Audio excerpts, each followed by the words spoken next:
किसी भी एग्ज़ाम में अगर आपको 95% से ज़्यादा मार्क्स चाहिए तो आपको रिवीजन अच्छी तरह से करनी होगी। और आज इस वीडियो में मैं आप 10 सीक्रेट बोलने वाला हूँ जिससे आपकी रिवीजन और अच्छी होने वाली है। सिर्फ टीचिंग और सेल्फ स्टडी इन दोनों से मार्क्स नहीं बढ़ सकते हैं, लेकिन सिर्फ और सिर्फ रिवीजन से ही आपके मार्क्स बढ़ सकते हैं। रिवीजन किसी भी बुद्धिमत्ता से बढ़कर होती है। आइए पहले जानते हैं कि रिवीजन का मतलब क्या है। सेल्फ स्टडी के बाद एग्ज़ाम तक जो हर लेसन को 5-6 बार हम रिवाइज करते हैं तो उसे हम कहते हैं परफेक्ट रिवीजन। रिवीजन करते समय हमें 10 पॉइंट्स को याद रखना होगा। फर्स्ट, कई स्टूडेंट्स को सुबह बहुत ही फ्रेश लगता है तो कई स्टूडेंट्स को रात को फ्रेश लगता है। तो वो जो फ्रेश लगना होता है वो आपका पीक टाइम होता है। इस दौरान आपको अपने पीक टाइम में टफ लेसन की हर पैराग्राफ और उसके जो क्वेश्चन आंसर्स है उसकी रिवीजन करनी होगी।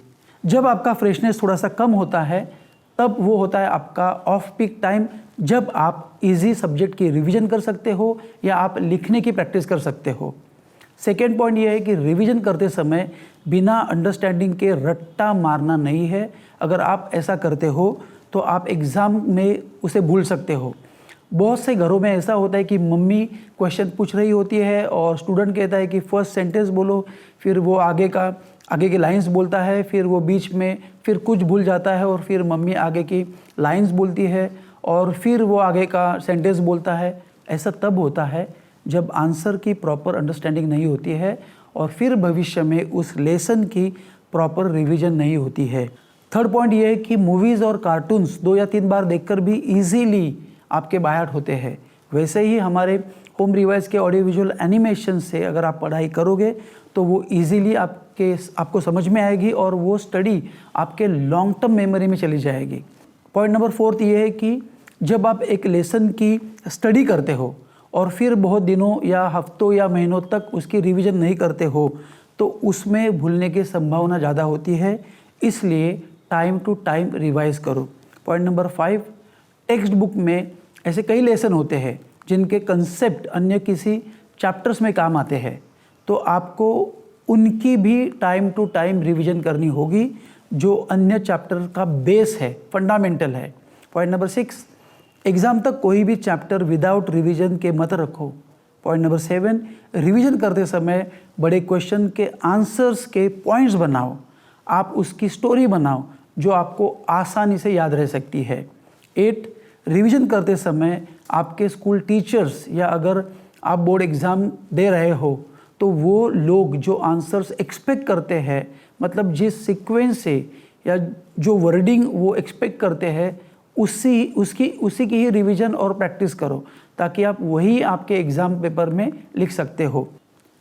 9, आपका कम से कम 1 हफ्ते की पढ़ाई का शेड्यूल होना चाहिए।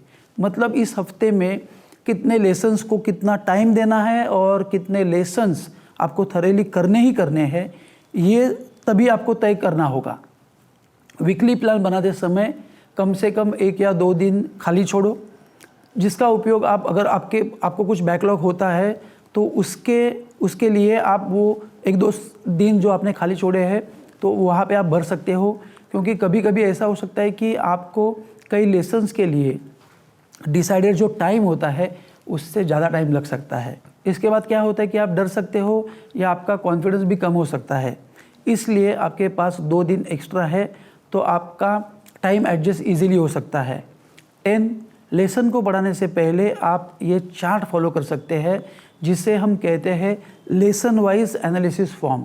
ये चार्ट ऐसी जगह पर चिपकाओ जो जगह आप दिन में 5, 6 या 7 बार देखते हो। इस चार्ट में यहाँ पे पहले सब्जेक्ट का नाम दिया है, फिर उस सब्जेक्ट में जितने लेसन्स हैं उनके नाम दिए हैं, फिर फर्स्ट कॉलम में दिया है बैड, फिर ओके, फिर गुड और फिर एक्सेलेंट।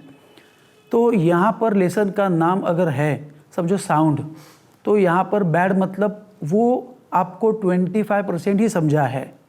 जब वो ओके होता है तो इसका मतलब क्या है कि वो 50% समझा है, मतलब आपने उसकी एक रिवीजन करी है। फिर वो गुड होता है मतलब वो 75% समझा है, मतलब आपके 2 या 3 रिवीजन हुई है।